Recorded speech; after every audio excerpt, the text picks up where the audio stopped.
guys, I'm Davina. Welcome back to my channel where I just help motivate, inspire, and help others in any way that I can, just to help you live your best life.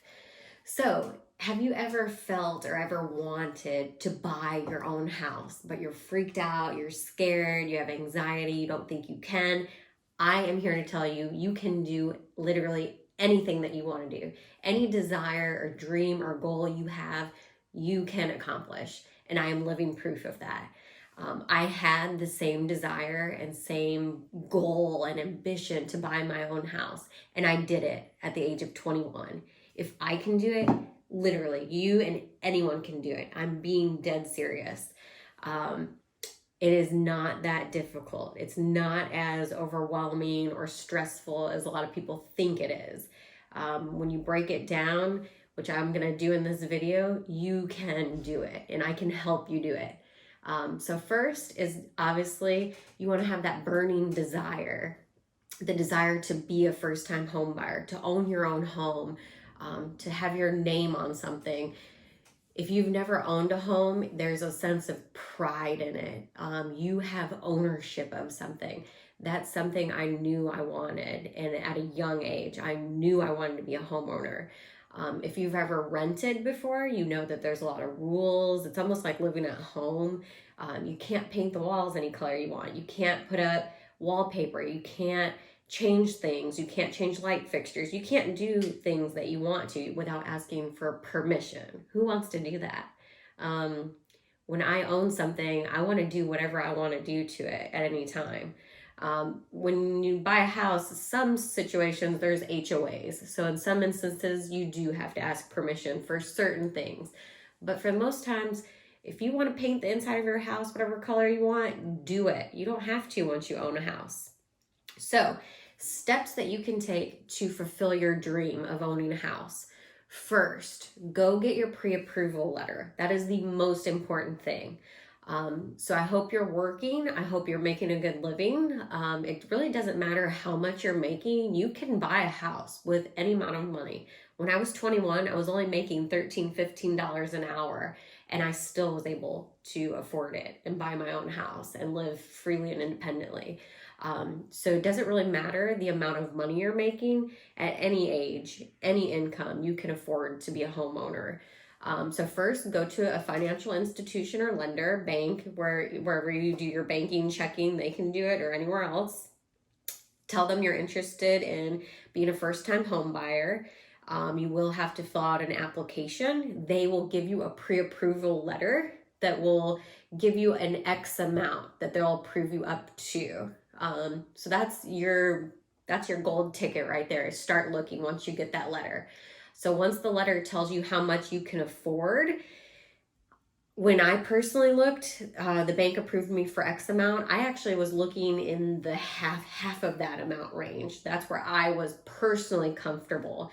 A lot of the apps nowadays have calculators that you can calculate your monthly payment, the interest rate, if you're going to do a 30-year or 50-year loan.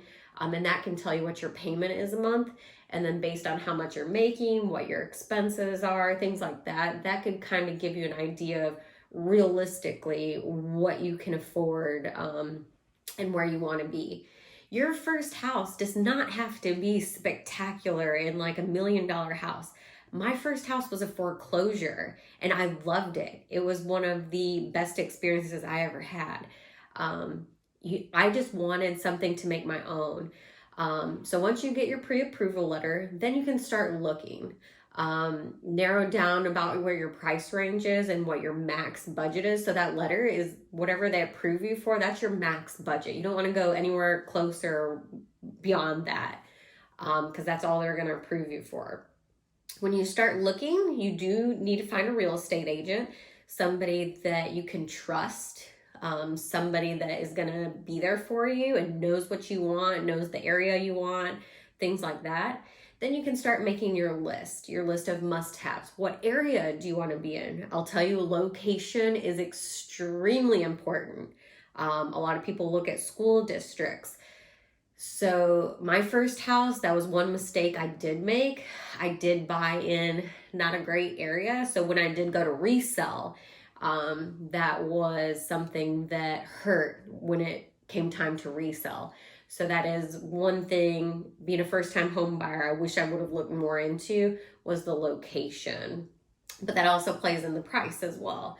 So it's a give and take. So make your list of must-haves, how many bedrooms, how many bathrooms. That's important, but then you have to also look at the bigger picture, your taxes, the square footage, is there a garage, the school district, how will that go to resell if you ever do resell it? Because most people do not stay in their first house for forever.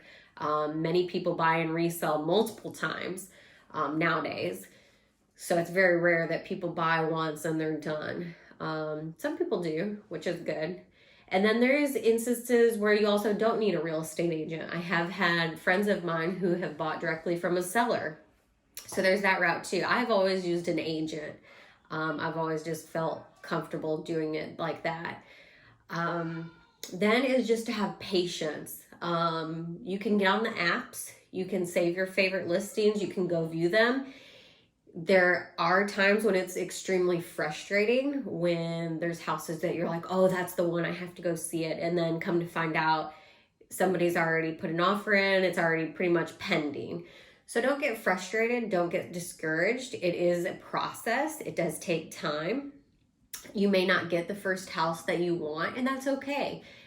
Everything works out the way it's supposed to, and just know that the house that you're looking for, it is coming. I promise you.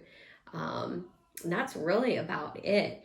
The main thing is just going to get your pre-approval letter, finding and working with an agent, finding your must-have list, and then getting all your documents submitted. Once you do find your house, you'll go through a closing. You'll have to submit a ton of documents, tax information, how much you make, how much your expenses are, your driver's license, social security, bank statements. There's probably about 20 different documents you're going to have to provide, and just know that everybody has to do this. It is part of the process. It is part of just verifying who you are and your expenses and your income, just to make sure you can afford it. But once you have everything submitted, the closings actually go fairly easy, very, very quickly. It's a lot of signing. It's about like 20 documents that you have to sign. It feels like you're signing your life away. But I promise there is no better feeling in the world. If I can do it, you can do it. Never be scared of your dreams. If your dreams scare you, that's actually good. They should scare you. But I promise you, if I can do this, you can do this. My goal is just to motivate and inspire you to go out there and accomplish your dreams. If you like my channel, subscribe below. Thanks.